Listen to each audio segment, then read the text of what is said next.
Olá, queridos alunos, aqui é o professor Felipe. Esse é o nosso tópico 5 da ementa. Nós falaremos sobre os estudos térmicos. Falaremos sobre temperatura, sobre dilatação térmica, falaremos sobre o calor, os mecanismos de transferência de calor, falaremos sobre os termômetros.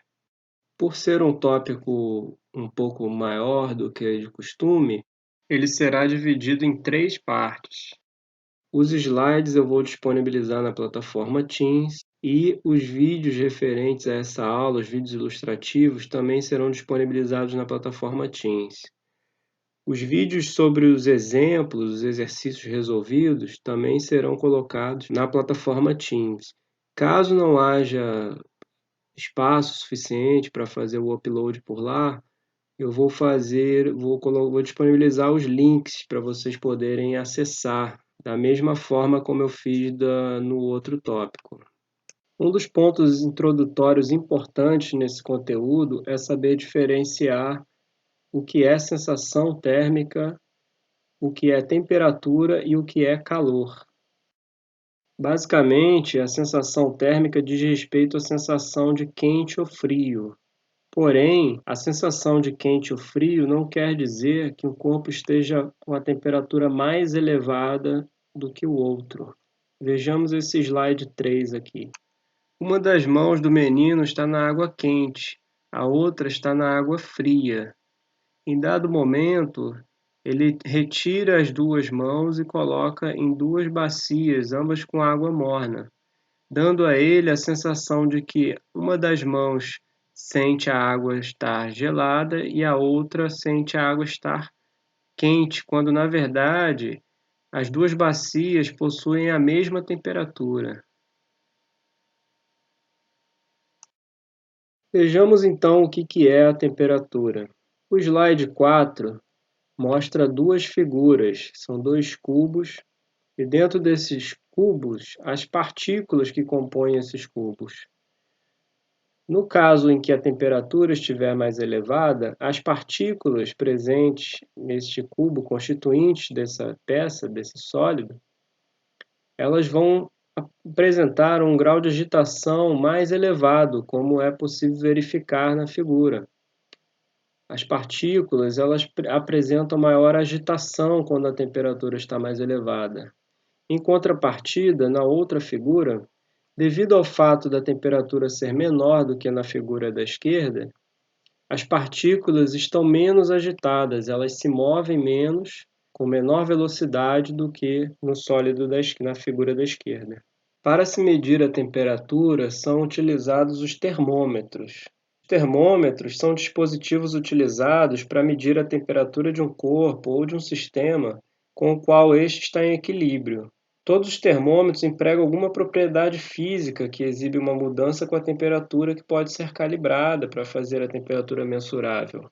Algumas das propriedades físicas presentes nos termômetros podem ser o volume de um fluido, o comprimento de um sólido, a pressão de um gás mantido a volume constante, o volume de um gás mantido a pressão constante, a resistência elétrica de um condutor, ou mesmo a cor que um corpo emite ao ser aquecido. A figura da esquerda apresenta um termômetro do tipo clínico.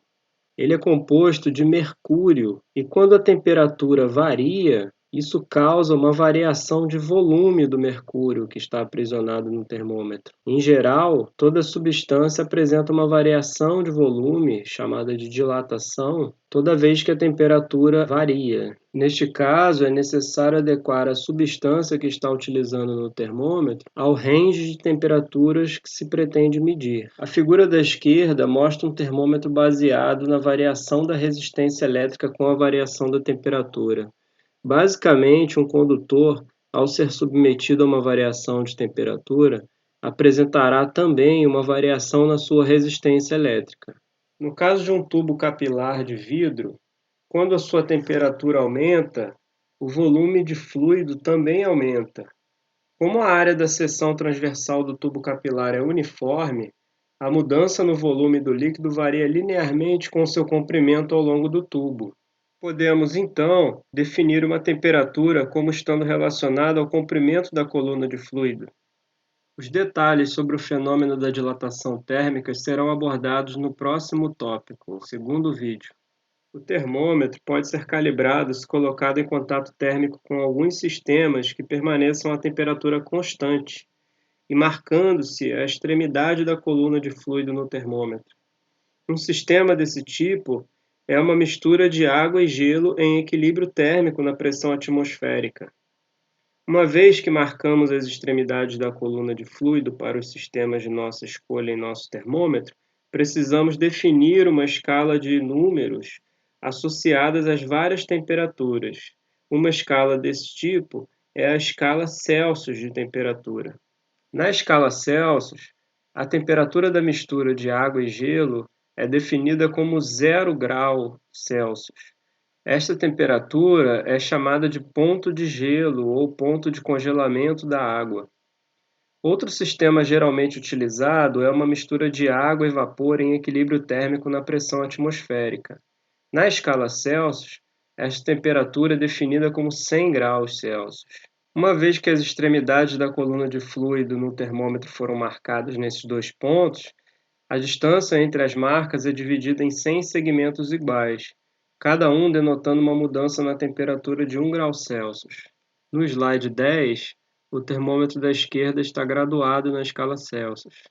Daqui a pouco eu volto a falar sobre esse slide.